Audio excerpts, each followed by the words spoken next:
আসসালামু আলাইকুম।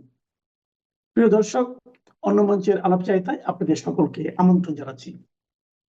একটা প্রশ্ন দেখা দিয়েছে যে সার্জিও গরের সাথে বৈঠক করেই কেন ভারতের হাইকমিশনার দীনেশ ত্রিবেদী দিল্লি গেলেন।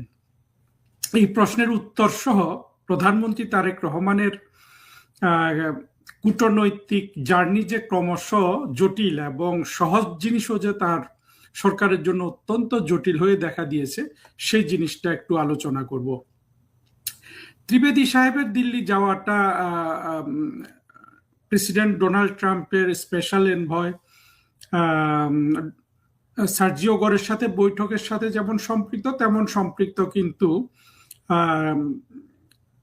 প্রধানমন্ত্রী, পররাষ্ট্রমন্ত্রী ডক্টর খলিলের সাথে তার যে বৈঠক হলো সেটা নিয়ে। বৈঠকটা হয়েছে আসলে অস্বাভাবিক রকম দেরিতে। ত্রিবেদী সাহেব ঢাকায় এসে 25 দিন পরে, 25 না মানে 2-2.5 সপ্তাহের মধ্যে কিন্তু রাষ্ট্রপতির সাথে তিনি দেখা করে পরিচয়পত্র পেশ করেছেন। ঠিক একটা আদর্শিক অবস্থান হলে, অর্থাৎ দুটি প্রতিবেশী দেশের সাথে যদি একটা স্বাভাবিক সম্পর্ক থাকে বা বন্ধুত্বপূর্ণ সম্পর্ক থাকে, পররাষ্ট্রমন্ত্রীর সাথে কিন্তু ত্রিবেদী সাহেবের বৈঠক হওয়ার কথা ছিল উইদিন উইক, 1 সপ্তাহের মধ্যে, কিন্তু সেটা হয়েছে প্রায় 1 মাস 5 দিন পরে বা আরো একটু পরে। দিনগুলার হিসাব নাই, এর আগের কোনো একটা ভিডিওতে দিয়েছিলাম। এই যে একটা অস্বাভাবিক দেরি, এটা কিন্তু তারেক রহমান বলুন, খলিলুর রহমান, ইনাদের কূটনৈতিক অপরিপক্কতার সামিল। যদিও তারা এটাকে অবশ্যই কেউ কেউ দেখছেন ভেতর থেকে, হয়তো হুমায়ুন কবির, তারেক রহমানের উপদেষ্টা হুমায়ুন কবির হয়তো এটাকে দেখবেন যে ইউনুস যে শিখিয়ে দিয়ে গেছিল, বা জঙ্গিরা তারও আগে, বা আশরাফ কায়সার যে শিখিয়েছিল যে ভারতের চোখে এখন থেকে চোখ রেখে কথা বলতে হবে, সেই চোখে চোখ রেখে কথা বলার মতো করে তারা দীনেশ ত্রিবেদীকে পররাষ্ট্রমন্ত্রী খলিল সাহেবের সাথে দেখা করতে দিলেন না অনেক দিন।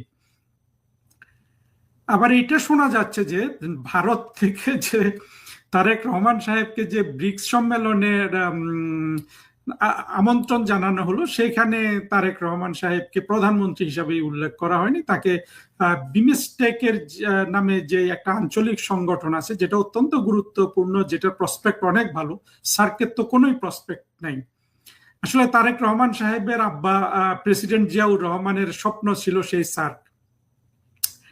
সার্ককে যদি সফল করতে হয় বা করতে পারতেন, বিএনপির জন্য তো এটা একটা ভালো জিনিস ছিল, কিন্তু তারা সেটা পারবেন না পাকিস্তানের কারণে। সেটা ভিন্ন আলোচনা, এখানে যাচ্ছি না। সার্ক যেহেতু অচল, সেই ক্ষেত্রে আমাদের এই অঞ্চলে বিমস্টেক সংগঠনটা আঞ্চলিক সংগঠন হিসাবে কিন্তু অত্যন্ত প্রমিজিং, এবং এটা গঠন করেছিলেন কিন্তু একজন অন্যতম প্রধান উদ্যোক্তা ছিলেন প্রধানমন্ত্রী শেখ হাসিনা। এখন বিমস্টেকের প্রেসিডেন্ট উনি, ওই যে ইউরোপিয়ান ইউনিয়নের মতো, ইউরোপিয়ান ইউনিয়নে কিন্তু প্রতি ওখানে কি মাস না বছর ঘুরে একজন করে প্রেসিডেন্ট থাকে, অর্থাৎ প্রত্যেক দেশের প্রাইম মিনিস্টার প্রেসিডেন্ট, ইউরোপিয়ান ইউনিয়নের প্রেসিডেন্ট থাকে। বিমস্টেকেও দেখা যাচ্ছে যে এইটা আছে। 2 বছরের জন্য বোধহয় তারেক রহমান সাহেব প্রেসিডেন্ট, ওনাকে বিমস্টেকের প্রেসিডেন্ট হিসাবে দাওয়াত দিয়েছে, অর্থাৎ হিসাবে দেয় নাই, প্রধানমন্ত্রী হিসাবে দেয় নাই। ঘটনাটা সত্য হওয়ার সম্ভাবনা কেন, এটা নিয়ে ভারতের যে এক্সটার্নাল অ্যাফেয়ার্স মিনিস্ট্রি আছে সেখানেও প্রশ্ন করা হয়েছে এবং অনেকে এটা নিয়ে কথা বলেছেন। তারেক রহমান সাহেব যদি এই যে চোখে চোখ রেখে কথা বলতে চান, এই যে ভারত মাঝে মাঝে এইভাবে চোখে চোখ রেখে কথা বলবে, তাহলে চোখে চোখ রেখেই কথা বলা হবে। আর স্বভাবতই চোখে চোখ রেখে কথা বলতে গেলে তো আসলে সেখানে কোনো কূটনীতি হবে না, বন্ধুত্ব হবে না। যদিও আমরা দেখেছি যে ভারত সরকার, প্রধানমন্ত্রী নরেন্দ্র মোদী, উনার পররাষ্ট্রমন্ত্রী জয়শঙ্কর অত্যন্ত আহ্লাদের সাথে তারেক রহমানকে তারা বাংলাদেশে এসে যাতে তিনি প্রধানমন্ত্রী হন এই ব্যাপারটা ফ্যাসিলিটেট করেছেন, এটা আর এখন গোপন নেই। কিন্তু তারা যেটা ফ্যাসিলিটেট করেছেন সেটার ন্যূনতম কোনো রিফ্লেকশন তারেক রহমান সরকারের কোনো অংশের ব্যবহারে দেখা যায় না। আমরা শুনেছি তারেক রহমান সরকার ভারতে যাবেন না, কারণ পুশব্যাক বন্ধ হচ্ছে না, পুশ ইন পুশব্যাক এইসব কথা বলা হচ্ছে। তারেক রহমান সরকার যে আসলে দিল্লির সাথে স্বাভাবিক সম্পর্ক করতে পারেন না, এটা মূলত ওনার ডোমেস্টিক যে নিড আছে, জামাত, হেফাজত এবং এনসিপি কে খুশি করা, বা তাদের থেকে তিনি তিরস্কৃত হতে চান না, ফুয়াদ থেকে তিরস্কৃত হতে চান না, শাহরিয়ার থেকে তিরস্কৃত হতে চান না।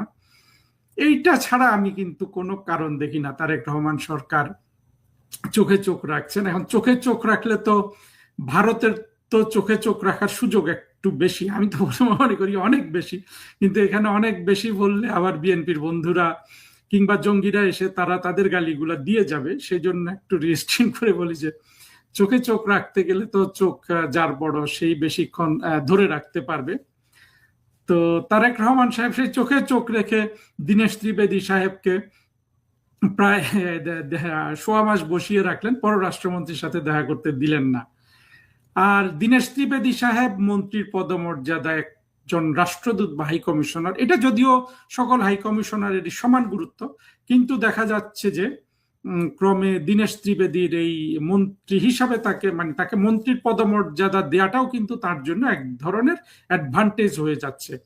এবং দীনেশ ত্রিবেদীর সেই গুরুত্ব তিনি বোঝেন, এবং দেখবেন ঢাকায় দীনেশ ত্রিবেদী যত পাবলিক অ্যানাউন্সমেন্ট করেছেন সেখানে আন্ডারনিথ একটা ফায়ার কিন্তু জ্বলছে, সেটা এখানে আমি সম্পূর্ণ বিশ্লেষণ করব না, কিন্তু অন্তত মুখের কথায় দীনেশ ত্রিবেদী সাহেব অত্যন্ত সৌজন্যবোধ রক্ষা করেছেন, একজন চৌকস রাজনীতিবিদ এবং ডিপ্লোম্যাটের আচরণই করেছেন। পক্ষান্তরে খলিল, যাকে বলা হয়, আমরা তো খলিল সাহেবকে অত সম্মান করি না, আসলে খলিল সাহেব যদিও বাংলাদেশের মানুষ না, বাংলাদেশের পররাষ্ট্রমন্ত্রী, কিন্তু তিনি তো এখন আর বাংলাদেশের মানুষ না, তাই না?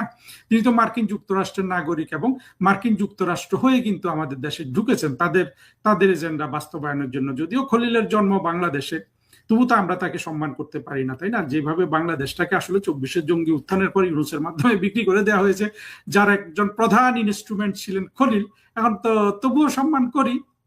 তো উনি কিন্তু খলিল সাহেবের যে উনি এত শুনেছি যে ইউনাইটেড নেশনসে চাকরি করছে, আর আবার জাতিসংঘের সাধারণ পরিষদের প্রেসিডেন্টও হয়ে গেছে, কিন্তু সামান্য কূটনৈতিক চাপ কিন্তু উনি সহ্য করতে পারেন না। ওনার চোখে মুখে আতঙ্ক বের হয়ে যায়। আমাকে একজন একটা আতঙ্কগ্রস্ত ছবি দেখালো, যেটা অবশ্য আমি যেটা নিয়ে ভিডিও করেছি, কিন্তু এই ছবিটা তখনও দেখি নাই, যে তিনি যে সার্জিও গোরের সাথে বৈঠক করে সাংবাদিকদের সাথে আলোচনা করছেন, সেখানকার একটা ছবি একজন আমাকে পাঠালো, অত্যন্ত আতঙ্কগ্রস্ত।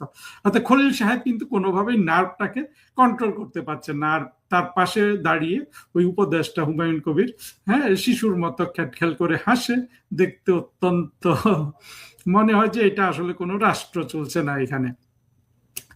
কিন্তু এই যে এত কিছুর মধ্যেও কিন্তু তাদের ওই জিনিসটা স্ট্রং, যে ভারতের চোখে চোখ রেখে কথা বলতে হবে। স্বভাবতই দীনেশ ত্রিবেদী সাহেব খলিল থেকে যা শুনেছেন, তারপরে ইয়ের সাথে তার যে আলোচনা হলো, যে সার্জিও গোরের সাথে, এই আলোচনাগুলো নিয়ে তিনি দিল্লিতে নিশ্চিতভাবে প্রধানমন্ত্রী নরেন্দ্র মোদীর সাথে আলোচনা করবেন। এবং বর্তমানে ভারত বাংলাদেশ কূটনীতিতে আসলে বড় প্রভাবক তো ভারতের প্রধানমন্ত্রীর কার্যালয়, ঠিক সাউথ ব্লক যেটাকে বলে, পররাষ্ট্রমন্ত্রীর কার্যালয়ে আর নাই। সেই দিক থেকে এটার গুরুত্ব তারেক রহমান বুঝলেও দিতে পারছেন না, কারণ হলো তার অন্য বাধ্যবাধকতা আছে।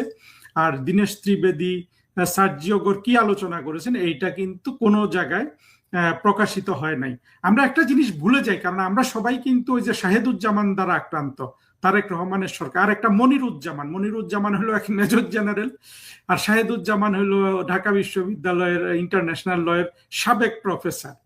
এই ধরনের পাকিস্তানি জঙ্গিরা যখন তারেক রহমান সরকারের উপর ইন্টেলেকচুয়াল বিল্ড আপ করে, প্রেশার, সাথে আছে সাকিব আলী, আমাদের ফরেন সার্ভিসের এক সাবেক অফিসার, এবং লতিফুর রহমান, বিখ্যাত কেয়ারটেকার সরকারের প্রধান 2001 সালের লতিফুর রহমানের মেয়ের জামাই, যদিও মেয়ের জামাই হিসাবে এখন আর নাই, কারণ ওদের মধ্যে ছাড়াছাড়ি হয়ে গেছে। সাকিব আলী, শাহেদুজ্জামান আর মুনিরুজ্জামান, মেজর জেনারেল মুনিরুজ্জামান এক অবসরপ্রাপ্ত মেজর জেনারেল, সে একটা দোকান খুলেছে, থিঙ্ক ট্যাঙ্ক নামে, সেখানে আবার শেখ হাসিনা সরকারেরই সুবিধাভোগী দুই একটা রাষ্ট্রদূত দেখে যে ওখানে ঢুকে ম্যান করে, আধা ইংরেজিও বলতে পারে না এগুলো। আমিও শেখ হাসিনার জায়গায় থাকলে তো এগুলোকে আসলে অনেক আগে বাড়িতে পাঠিয়ে দিতাম, কিন্তু শেখ হাসিনার মায়ার শরীর, অনেক দয়া মনে, এক একটাকে 3 বছর 5 বছর উনি দিয়েছেন, এক্সটেনশন দিয়েছেন। আওয়ামী লীগের কোনো না কোনো নেতার অবশ্যই নেতা বলুন বা কারো না কারো রিকমেন্ডেশন তো তাই, একদম গুড ফর নাথিং। ওগুলাকে আবার মনিরুজ্জামান ইদানিং নিয়ে যাচ্ছে, সেখানে ওখানে বসিয়ে দিচ্ছে, এরা দাঁড়িয়ে দাঁড়িয়ে 2 মিনিটের ভিডিও করে তার পরিচয় দিচ্ছে। এত আনকুত লোকগুলো, আনকুত মানে না, আনকুত না, আনকুতই বলা যায়, মানে আনসিভিলাইজড আনকুত, কোনো কিছু না শিখে রাষ্ট্রদূত হয়ে টাকা পয়সা কামিয়ে এখন অবসরে গিয়ে মনিরুজ্জামানের সাথে গাঁট বেঁধেছে। এদের না আছে বুদ্ধি, এদের না আছে আসলে কোনো সিস্টেমেটিক শিক্ষা, যে শিক্ষা থাকলে কূটনীতিতে ভালো করা যায়, সেগুলোও এদের কিন্তু নাই।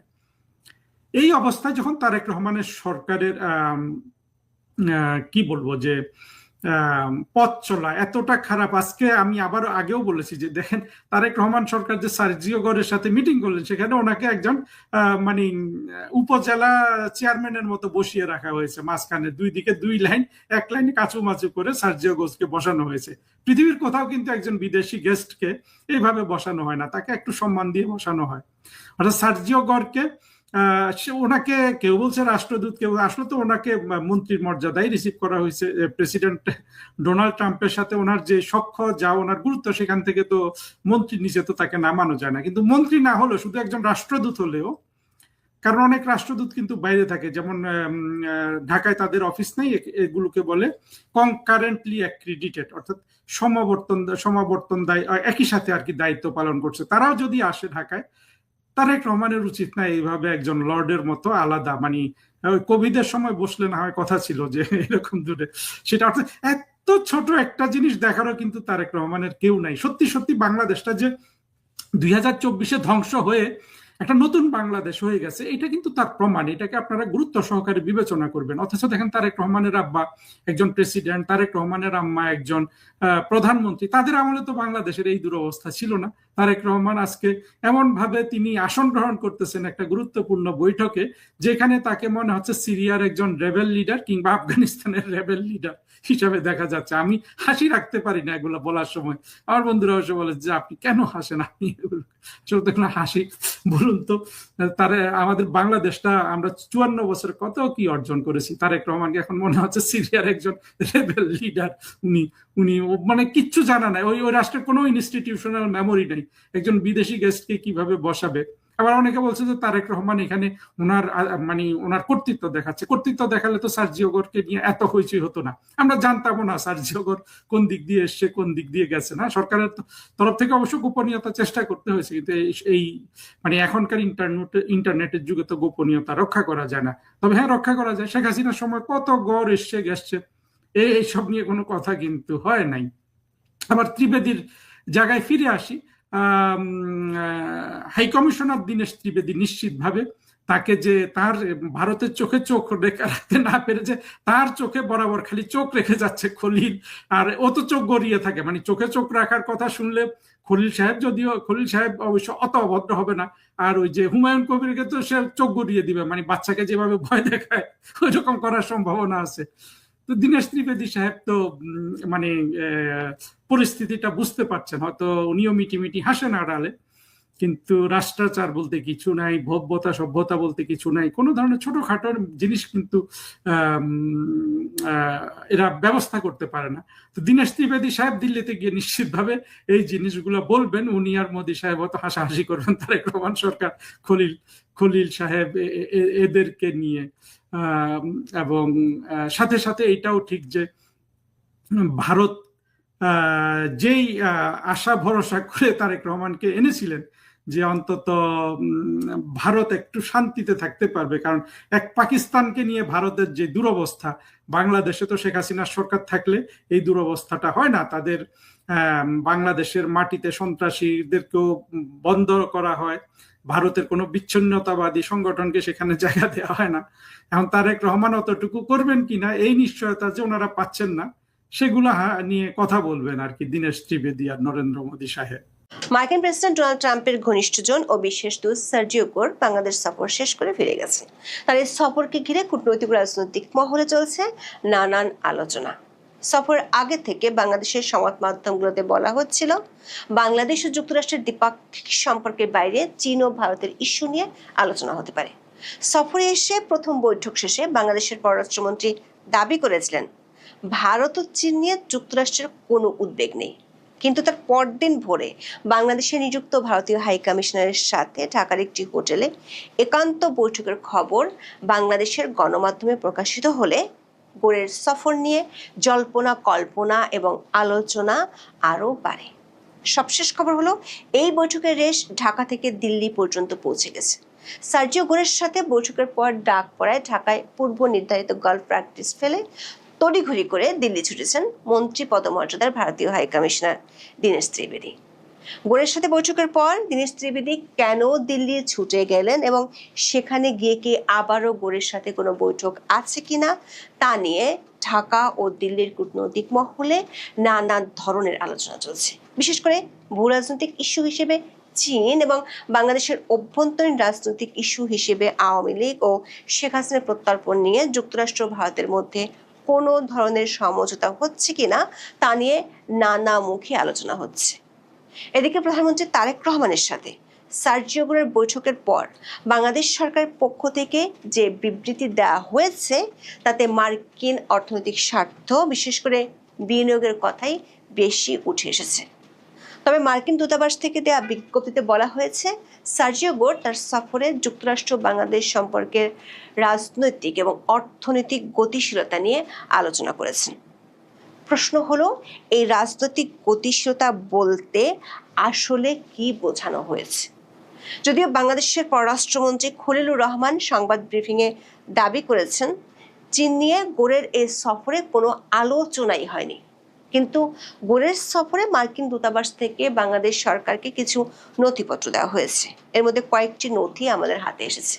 দূতাবাসের সূত্রগুলো বলছে, তারেক রহমানের চীন সফরে দেশটির ব্যবসায়ীদের সাথে 12টি সমঝোতা স্মারক হয়েছিল, যার মধ্যে 2টি চায়না প্রতিষ্ঠানের উপর মার্কিন সরকারের নিষেধাজ্ঞা দেওয়া আছে। বিষয়টি নিয়ে সার্জিও গোর সরাসরি বাংলাদেশ সরকারের সংশ্লিষ্টদের কাছে ব্যাখ্যা জানতে চেয়েছেন। সূত্রগুলো বলছে, বিষয়টি বাংলাদেশ, যুক্তরাষ্ট্র ও চীনের সম্পর্কে প্রভাব ফেলতে পারে। মার্কিন প্রেসিডেন্ট ডোনাল্ড ট্রাম্প তার ঘনিষ্ঠ বন্ধু সার্জিও গোরকে 2025 সালের অগস্টের শেষে ভারতে যুক্তরাষ্ট্র মিশনের দায়িত্বে পাঠিয়েছিলেন, সাথে দক্ষিণ ও মধ্য এশিয়ার বিশেষ দূত হিসেবে নিয়োগ দেন। দক্ষিণ এশিয়ার দেশগুলোর মধ্যে গোর এরই মধ্যে বেশ কয়েকটি দেশ সফর করে ফেলেছেন। গত জানুয়ারিতে নয়াদিল্লিতে যুক্তরাষ্ট্রের রাষ্ট্রদূতের দায়িত্ব নেওয়ার পর এই প্রথম বাংলাদেশ সফরে আসেন তিনি। তার সফরকে কেন্দ্র করে বাংলাদেশের সংবাদ মাধ্যমগুলোতে নানান ধরনের খবর প্রকাশিত হয়। বিশেষ করে সফরে এসে তিনি কি কি বিষয়ে আলোচনা করতে পারেন তার একটা ধারণা এসব খবর থেকে পাওয়া গিয়েছিল।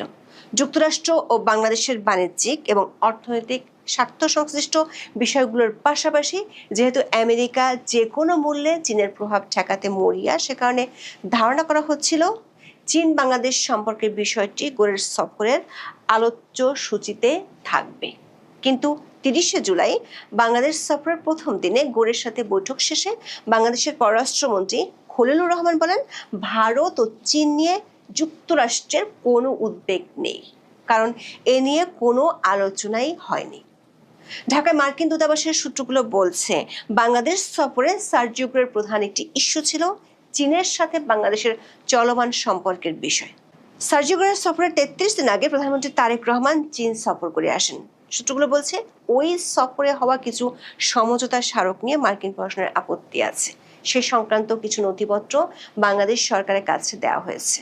আমাদের হাতে আসা এসব নথিপত্রে দেখা যাচ্ছে, গত 25শে জুন বেইজিংয়ে তারেক রহমানের চীন সফরের সময় 12টি সমঝোতা স্মারক স্বাক্ষরিত হয়েছিল।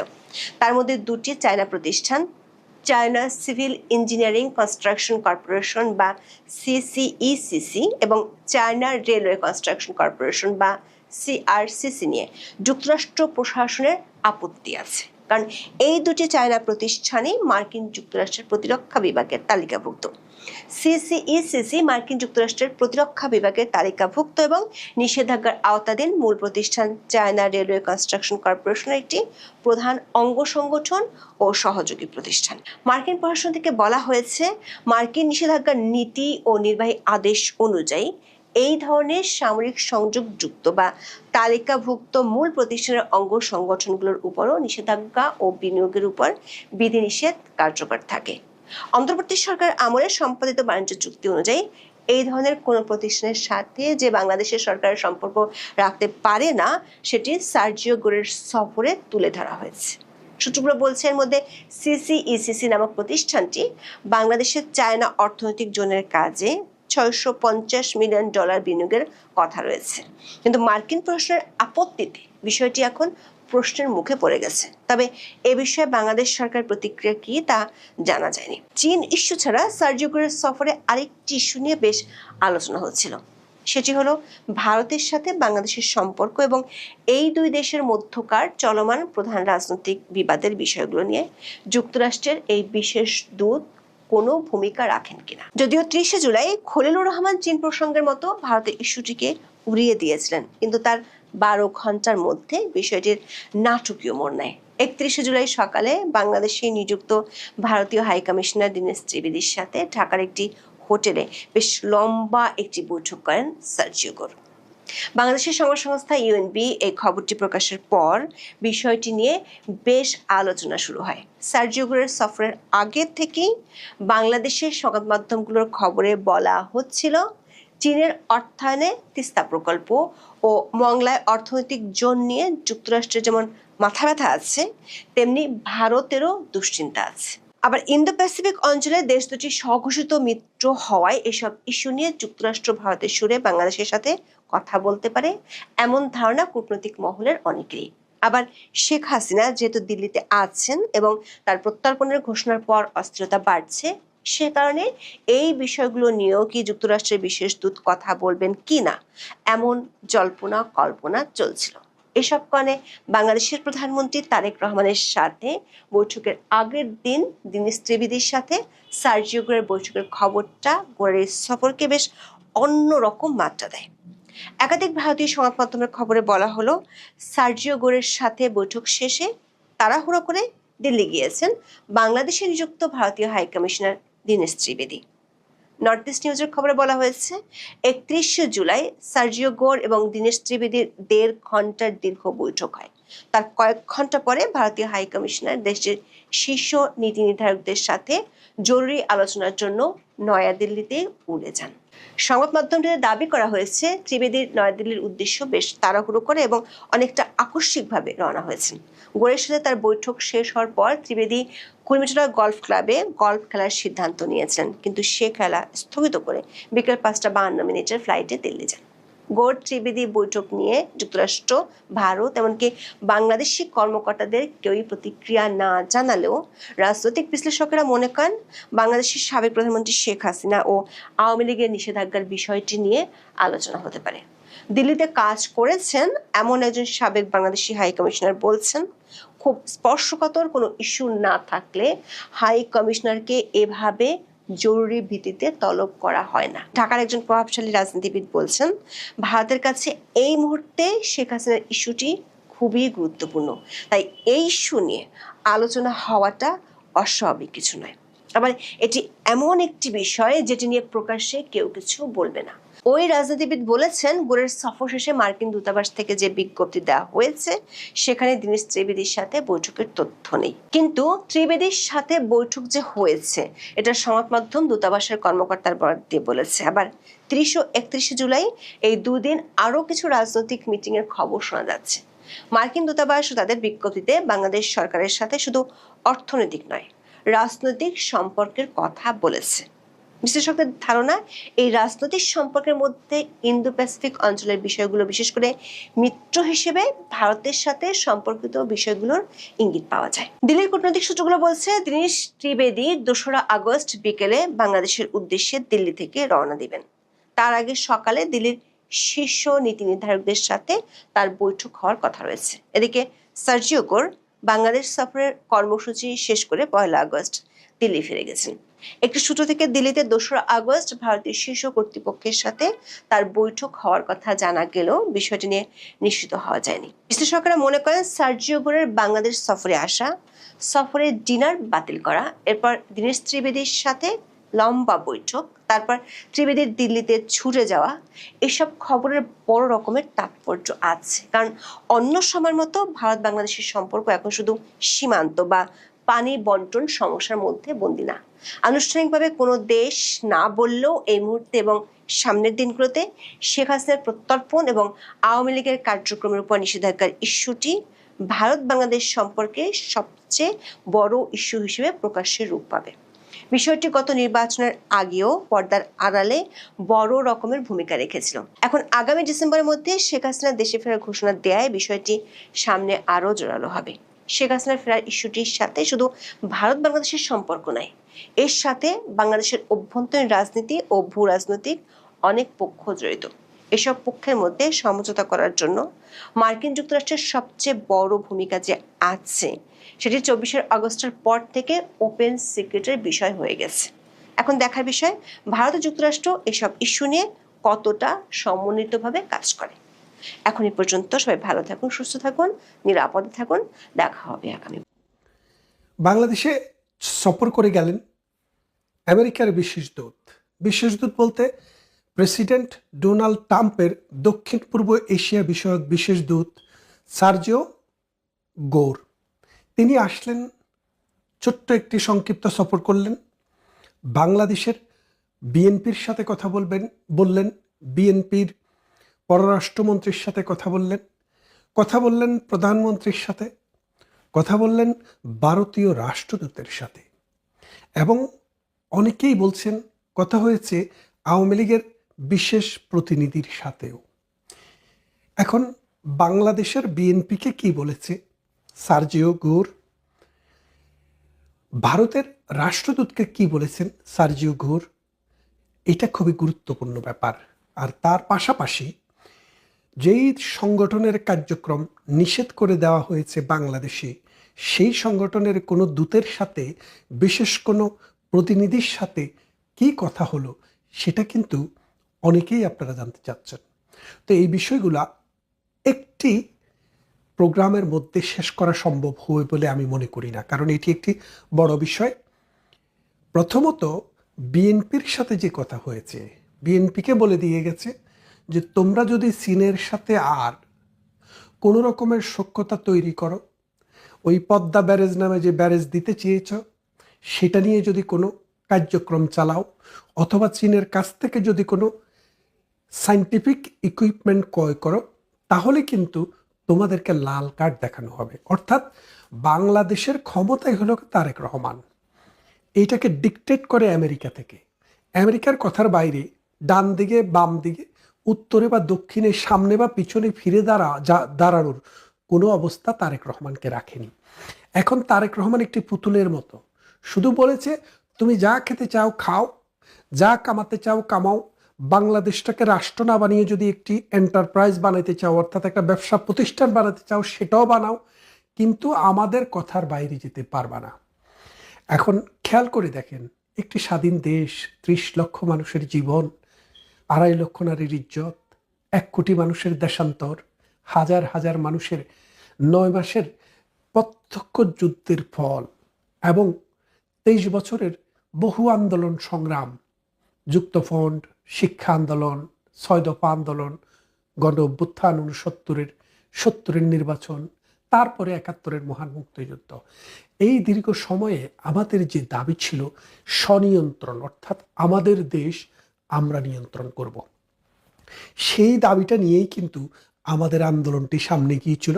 একটা সময় মানুষ মরণপণ লড়াই করে এই দেশটিকে স্বাধীন করেছিল।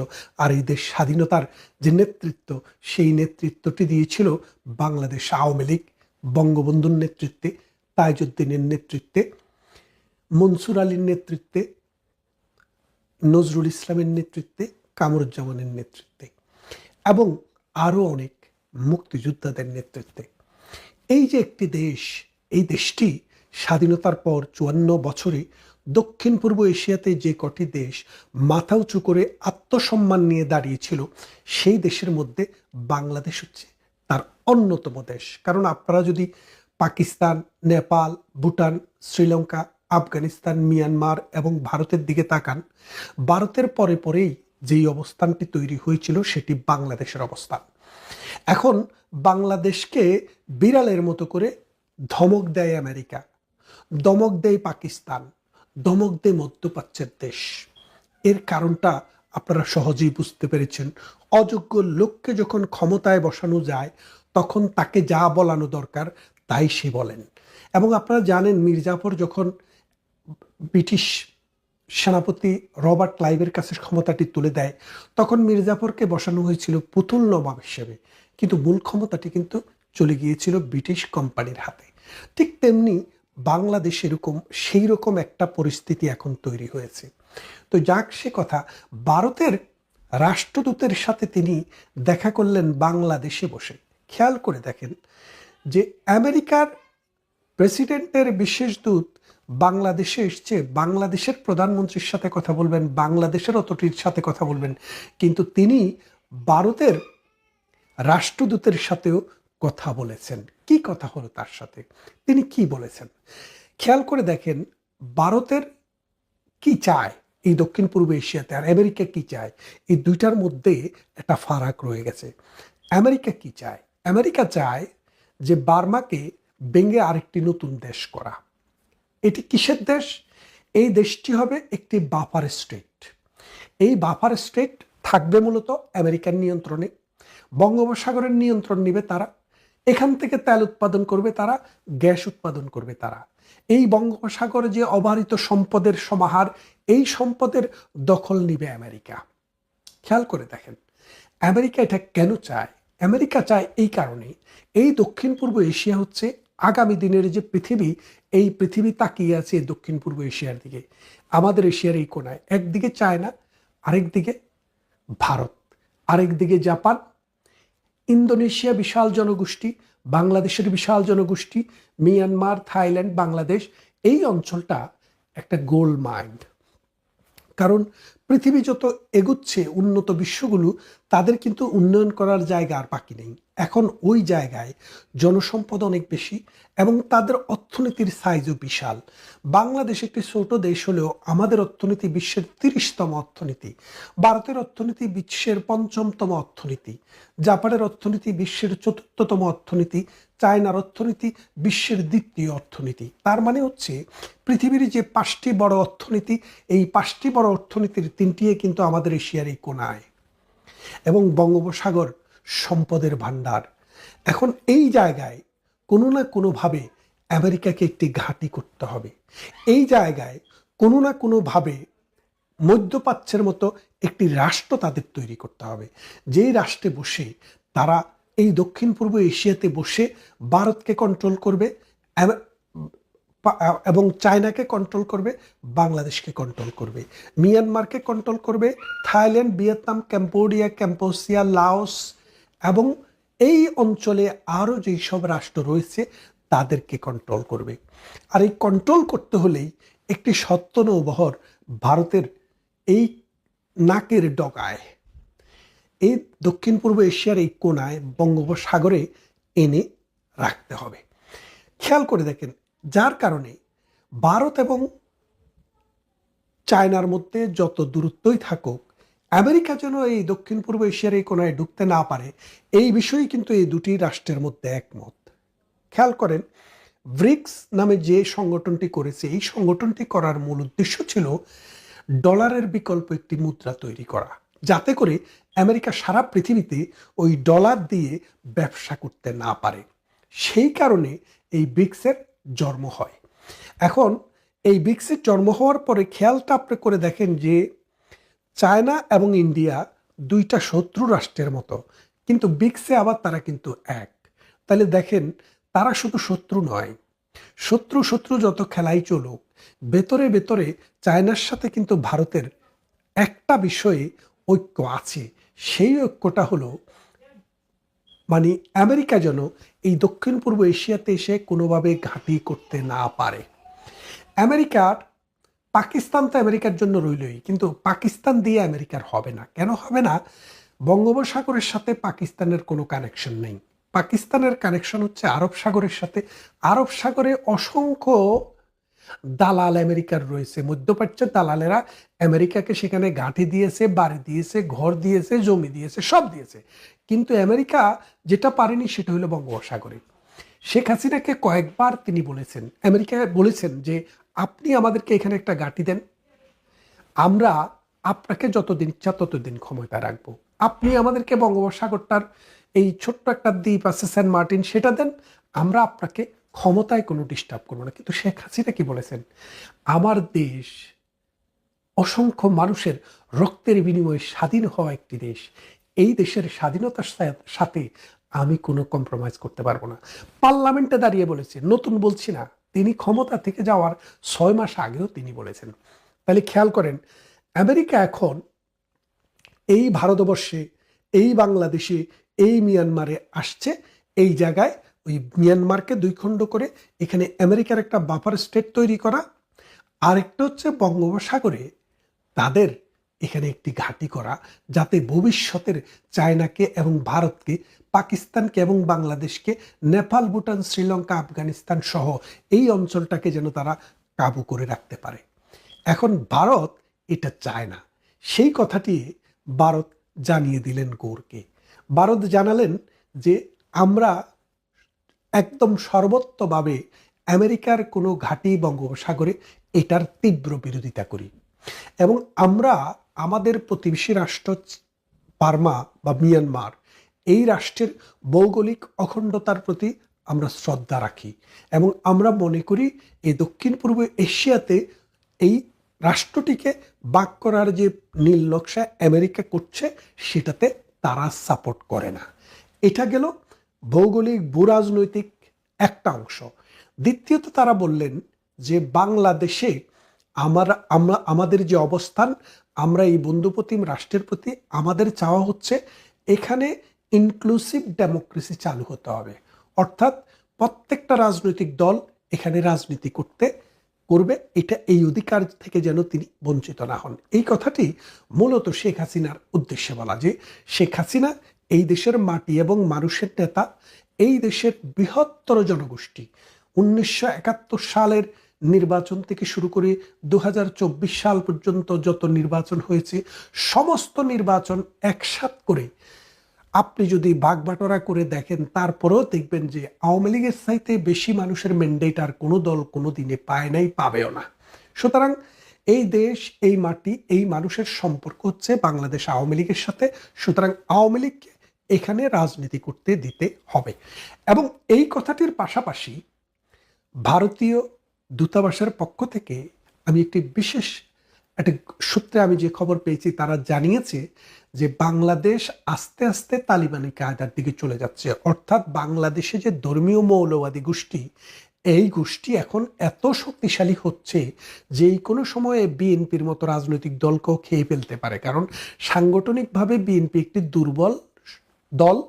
এই দলকে যেই কোনো সময়ে জামাত, এনসিপির মতো জঙ্গি গোষ্ঠী যেই কোনো সময় ফেলে দিতে পারে। সুতরাং এইখানে যদি অসাম্প্রদায়িক চেতনার, অর্থাৎ গণতান্ত্রিক ধারা অথবা মানুষের যে রাজনীতি, এটাকে যদি বাঁচিয়ে রাখতে হয়, জঙ্গিবাদের উত্থান যদি ঠেকাতে হয়, মৌলবাদী গোষ্ঠীকে যদি এখানে যদি নির্মূল করতে হয়, তাহলে আওয়ামী লীগের মতো শক্তিকে রাজনৈতিক কার্যক্রম থেকে বিরত রাখলে সেটার ফল ভালো হবে না।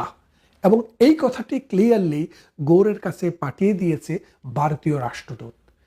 আর বাংলাদেশে ভারতীয় রাষ্ট্রদূতের সাথে এই ঘরে বসে, বাংলাদেশের ভিতরে বসে আর কি কথা হতে পারে বলে আপনারা মনে করেন? খেয়াল করে দেখেন, ভারত একদিকে বন্দর ব্যবস্থায়, অর্থাৎ এখানে কোনো ধরনের ঘাটির বিরুদ্ধে কথা বলেছে, বার্মাকে ভাঙার ব্যাপারে বিরুদ্ধে কথা বলেছে, এবং বাংলাদেশে সাম্প্রদায়িক শক্তির উত্থান রোধের জন্য বাংলাদেশ আওয়ামী লীগের রাজনীতিতে একটি ভূমিকার প্রয়োজনীয়তার কথা তারা তুলে ধরেছে। সুতরাং আপনারা বুঝতেই পারছেন যে গৌর আমেরিকায় গিয়ে এই খবরটি তার বসের কাছে, অর্থাৎ প্রেসিডেন্ট ডোনাল্ড ট্রাম্পের কাছে তাকে বলতে হবে। তৃতীয়ত, বাংলাদেশ বর্তমান সময়ে আমেরিকার চাটুকার ভিত্তি করতে করতে এমন একটা পর্যায়ে গেছে, আপনারা শুনেছেন বাংলাদেশ আমরা যে গম কিনি, চাল কিনি পৃথিবীর বিভিন্ন দেশ থেকে, সেই তালিকায় আমেরিকা কখনো ছিল না। আমাদের তালিকায় ছিল ইউক্রেন, আমাদের তালিকায় ছিল রাশিয়া গমের জন্য, আমাদের তালিকায় ছিল আর্জেন্টিনা, আমাদের তালিকায় ছিল এই চালের জন্য ভারত, ভিয়েতনাম, পাকিস্তান, ফিলিপিন্স, এই সব রাষ্ট্র।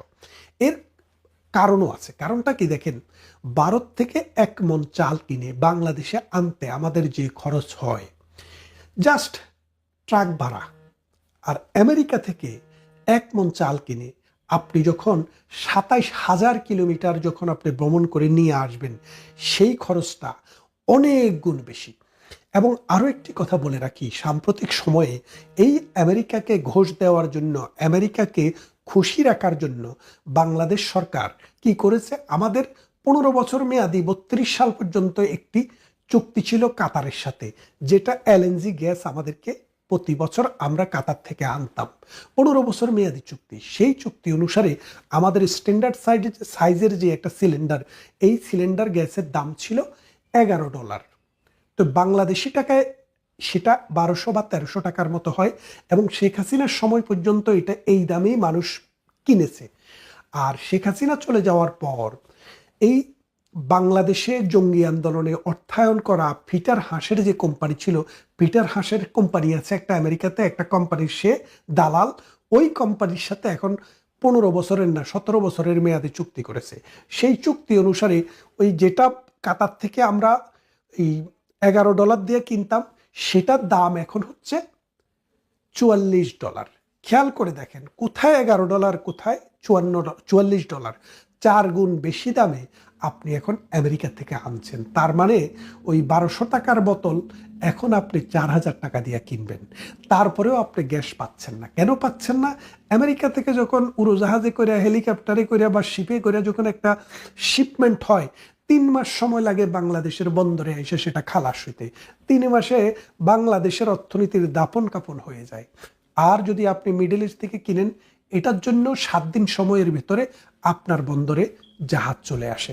তাহলে খেয়াল করে দেখেন, একদিকে দাম বেশি, আরেকদিকে আমেরিকার থেকে আনতে খরচও বেশি, তারপরও আমরা এখন আমেরিকার থেকেই আনছি।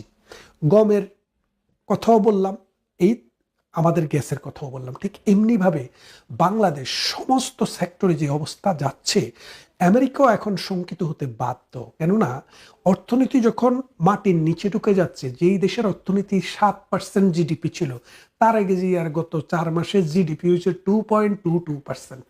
আপনারা খেয়াল করে দেখেন, কোথায় 7%, কোথায় 2.22%।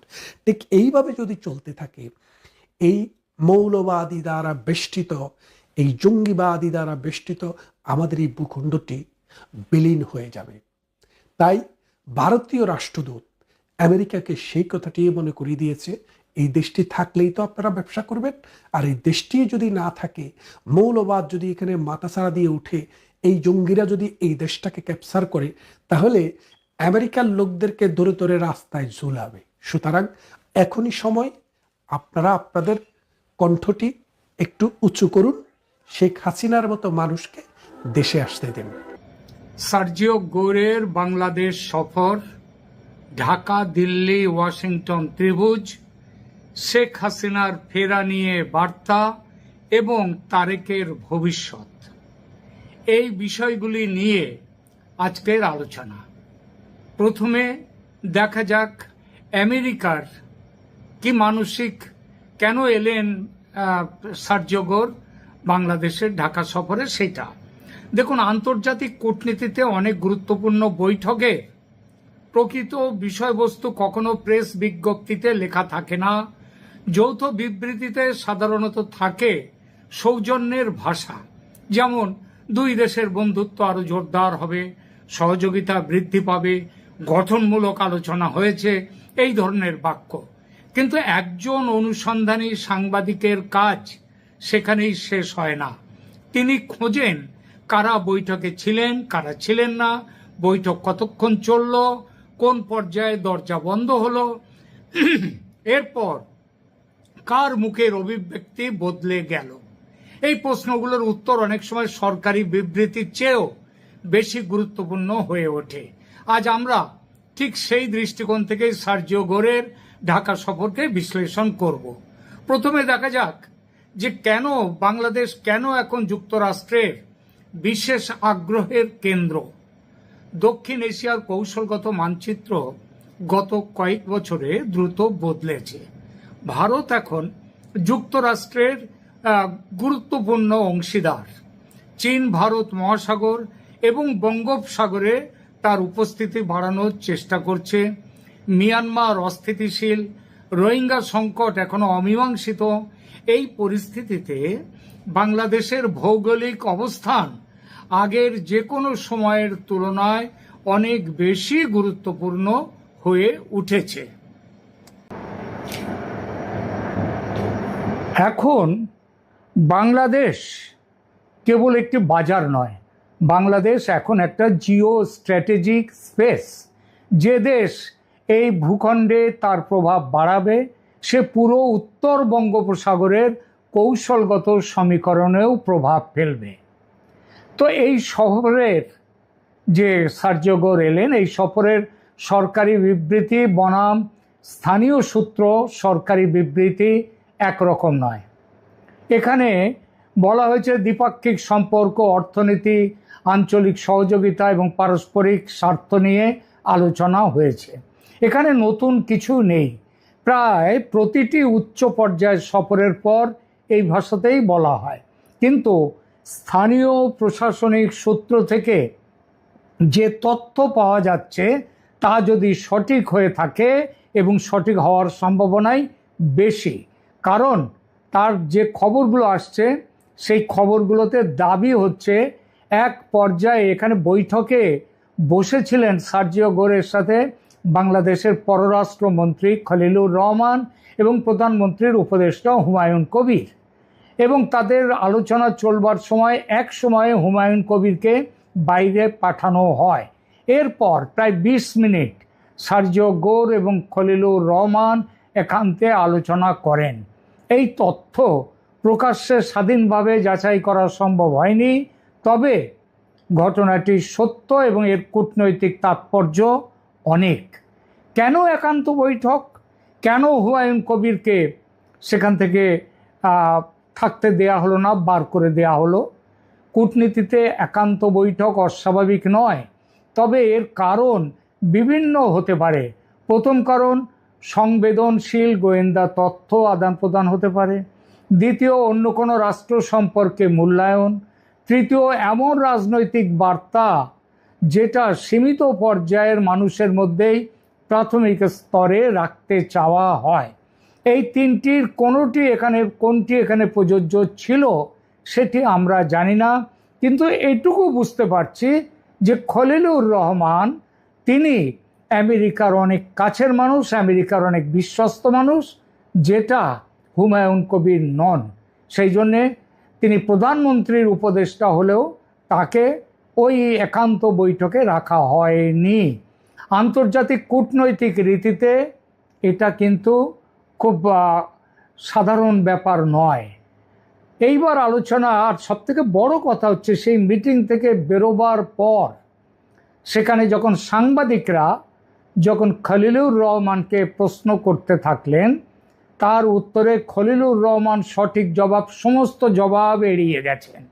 এবং আরও বড় কথা, তিনি একটা সময় রেগেও গেছেন সাংবাদিকদের ওপর, এবং তার যে বডি ল্যাঙ্গুয়েজ, শরীরী ভাষা, সেটা খুব একটা স্বাভাবিক লাগছিল না। আরও একটা কথা, সেটা হচ্ছে সার্জিও গোরের সম্মানার্থে নৈশভোজের আয়োজন করা হয়েছিল, কিন্তু তিনি সে নৈশভোজে যোগদান করেননি।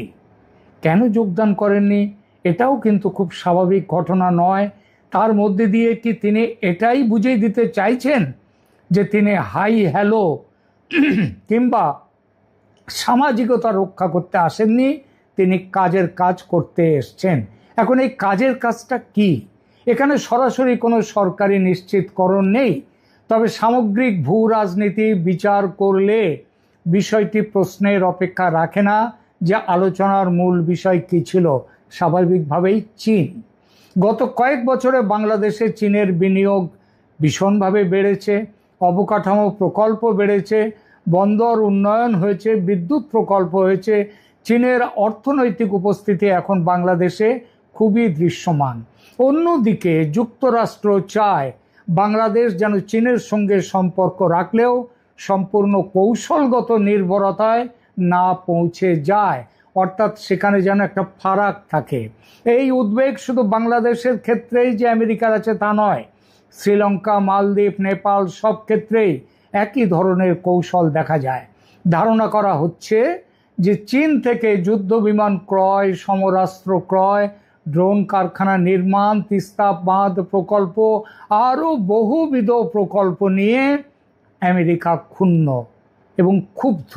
ঢাকা সফরের নেপথ্যে তাহলে কি এখানে বলা হয়েছে যে গৌর তিনি কি বলতে চাইলেন, সার্জিও গৌর, যে চীনের সাথে সম্পর্ক উন্নয়ন করা এক ধীরে ফারাক রেখে, নইলে সমস্যা আছে। এটা তো একটা দিক চীন, আর এক দিক রয়েছে দিল্লি। ঢাকা সফরের নেপথ্যে কি দিল্লি আছে? কেন ভারত একটি সমীকরণের কেন্দ্রবিন্দু হয়ে উঠছে? সার্জিও গোরের ঢাকা সফরকে যদি শুধুমাত্র বাংলাদেশ যুক্তরাষ্ট্র দ্বিপাক্ষিক সম্পর্কের দৃষ্টিতে দেখি, তাহলে ছবির একটা বড় অংশ অদৃশ্য থেকে যাবে। কারণ আজকের ইন্দো প্যাসিফিক কৌশলে যুক্তরাষ্ট্রের সবচেয়ে গুরুত্বপূর্ণ আঞ্চলিক অংশীদার হলো ভারত। গত এক দশকে ওয়াশিংটন ও নয়াদিল্লির সম্পর্ক শুধু প্রতিরক্ষা সহযোগিতায় সীমাবদ্ধ নেই। কোয়াড, সামুদ্রিক নিরাপত্তা, উন্নত প্রযুক্তি, গোয়েন্দা তথ্য বিনিময়, সরবরাহ শৃঙ্খল, সেমিকন্ডাক্টর এবং চীনের ক্রমবর্ধমান প্রভাব মোকাবিলা করা, সব ক্ষেত্রেই আমেরিকা ভারতের সমন্বয় অনেক গভীর হয়েছে। এই প্রেক্ষাপটে বাংলাদেশের গুরুত্ব বদলে গেছে। বাংলাদেশ এখন শুধু 17 কোটির একটি বাজার নয়, এটি বঙ্গোপসাগরের প্রবেশদ্বার, উত্তর পূর্ব ভারতের প্রতিবেশী এবং ভারত মহাসাগরীয় যে কৌশলগত প্রতিযোগিতা তার একটি গুরুত্বপূর্ণ ভূখণ্ড। এই কারণে সার্জিও গোরের ঢাকায় ভারতীয় হাই কমিশনার দীনেশ ত্রিবেদীর সঙ্গে বৈঠক বিশেষ তাৎপর্য বহন করে। বৈঠকের বিস্তারিত বিবরণ কেউ প্রকাশ করেননি, কিন্তু ভূ রাজনৈতিক দৃষ্টিকোণ থেকে এই সাক্ষাৎ একটি গুরুত্বপূর্ণ বার্তা দেয়।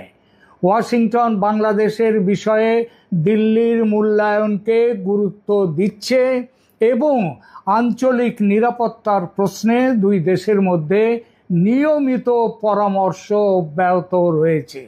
প্রশ্ন হলো, ভারতের নিরাপত্তা উদ্বেগটা কি? ভারতের উত্তর পূর্বাঞ্চল প্রায় সম্পূর্ণভাবে একটি সরু স্থলপথ শিলিগুড়ি করিডর বা চিকেন স্নেকের দ্বারা যুক্ত মূল ভূখণ্ডের সঙ্গে। বঙ্গোপসাগরে চীনের উপস্থিতি বাড়লে, বাংলাদেশের অবকাঠামোয় চীনের বিনিয়োগ ক্রমশই বাড়লে, বন্দর উন্নয়ন এবং আঞ্চলিক যোগাযোগ যদি চীনের বাড়ে, এসব বিষয় নয়াদিল্লি দীর্ঘদিন ধরে কৌশলগত দৃষ্টিতে পর্যবেক্ষণ করছে। আর যুক্তরাষ্ট্রের দৃষ্টিভঙ্গিও আজ অনেকটাই একই দিকে। ওয়াশিংটনের কাছে বাংলাদেশের প্রশ্নটি এখন কেবল ঢাকা ওয়াশিংটন সম্পর্কের বিষয় নয়, এটি বৃহত্তর ইন্দো প্যাসিফিক নিরাপত্তা স্থাপত্যের একটি অংশ। এই কারণেই সার্জিও গোরের সফরকে বিচ্ছিন্ন ঘটনা হিসেবে দেখা ঠিক হবে না, বরং এটিকে 4টি রাজধানীর সমীকরণ হিসেবে দেখা উচিত: ওয়াশিংটন, দিল্লি, ঢাকা, বেইজিং। এই 4টি রাজধানীর সিদ্ধান্ত আগামী কয়েক বছরে শুধু বাংলাদেশের পররাষ্ট্র নীতি নয়, সমগ্র পূর্ব ভারত মহাসাগরীয় অঞ্চলের কৌশলগত ভারসাম্য প্রভাবিত করবে। আর এই কারণেই সার্জিও গোরের ঢাকা সফরের প্রতিটি বৈঠক, সরকারি হোক বা কূটনৈতিক হোক, স্বাভাবিক সৌজন্য সাক্ষাতের চেয়ে অনেক অনেক বেশি গুরুত্ব পাচ্ছে। আমার মতে এই গুরুত্ব, ভারতের এই অংশটি একটা বড় বিশ্লেষণ। এর সঙ্গে আরও খুব স্বাভাবিকভাবেই চলে এসেছে, যেটা দিল্লির সাউথ ব্লকে থেকে বিশেষ সূত্র থেকে আমি জানতে পেরেছি। সেটা হলো শেখ হাসিনা প্রসঙ্গে একটি নীরব কূটনীতি চালাতে সার্জিও গোর ঢাকায় এসেছেন। এটা তার অন্যতম কারণ। সাম্প্রতিক সময়ে কূটনৈতিক মহলের কিছু অনানুষ্ঠানিক আলোচনায় এমন একটি সম্ভাবনার কথা শোনা যাচ্ছে যে, যা এখনো কোনো সরকার আনুষ্ঠানিকভাবে স্বীকার করেনি এবং যার স্বাধীন ও প্রকাশ্য প্রমাণও পাওয়া যায়নি, সেই আলোচনার মূল বক্তব্য হলো বাংলাদেশের দীর্ঘমেয়াদী রাজনৈতিক স্থিতিশীলতা নিয়ে ভারত ও যুক্তরাষ্ট্রের মধ্যে নীরব পর্যায়ে, মানে বাইরে কোনো প্রকাশ নেই, বেশ কিছু ধরনের সমন্বয় বা বোঝাপড়া হয়েছে।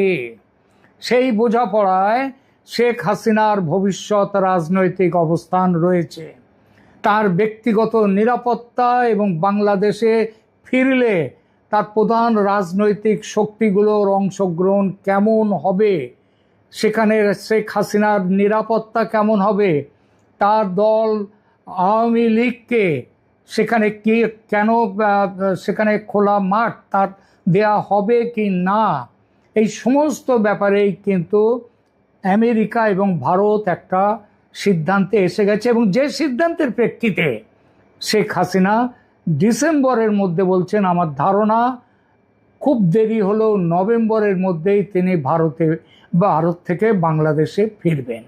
এবং এই ফেরাটায় যাতে শেখ হাসিনার নিরাপত্তা নিশ্চিত করা হয়, সেই ব্যাপারে সার্জিও গোর বাংলাদেশকে নির্দেশ দিতে এসেছেন। এবং শুধু তাই না, তিনি পৌঁছবার পর যেন আওয়ামী লীগের ওপর থেকে নিষেধাজ্ঞা তুলে নেওয়া হয়, এই মানে এটাকে কি বলবো, অনুরোধ বলবো না, এটাকে বলবো এই আদেশটাও দেওয়ার জন্যে বাংলাদেশে এসছেন সার্জিও গোর। যুক্তরাষ্ট্রের কাছে বাংলাদেশ এখন অত্যন্ত গুরুত্বপূর্ণ অংশ। তাদের অগ্রাধিকার হলো এই অঞ্চলে এমন পরিস্থিতি তৈরি না হওয়া যাতে বহিরাগত শক্তির প্রভাব অস্বাভাবিকভাবে বৃদ্ধি পায়, এখানে রাজনৈতিক সংকট তৈরি হয়, এখানে ধর্মীয় সংকট তৈরি হয়। সেখানটায় এই সমস্ত কিছু কাজ করেছে ভারত এবং আমেরিকা বাংলাদেশে শেখ হাসিনার পুনর্বাসনের রূপরেখা নিয়ে একটা সিদ্ধান্তে পৌঁছতে। এবং এই প্রেক্ষাপটেই শেখ হাসিনার নাম খলিলুর রহমানের কাছে এসেছে। খলিলুর রহমান, যার জন্যে ওই মিটিংয়ের পর তার মুখে খুব অন্ধকার দেখা গেছে, তিনি খুব একটা স্বাভাবিক যেন ছিলেন না। কেন স্বাভাবিক ছিলেন না, তার কারণ হচ্ছে এগুলো আমেরিকার সহজ বার্তা ছিল না, স্পষ্ট বলা যায় নির্দেশ ছিল। আমার কাছে যে সূত্র মারফত যে খবর এসেছে, ভারত এবং আমেরিকার যৌথ সিদ্ধান্ত জানিয়ে দেওয়া হয়েছে খলিলুর রহমানকে। তিনি যেন এই বিষয়টা নিয়ে ওখানে সেইভাবে দেখেন যে প্রথম কথা, কিভাবে শেখ হাসিনা দেশে ফিরবেন এবং তার ব্যক্তিগত নিরাপত্তা কিভাবে নিশ্চিত হবে।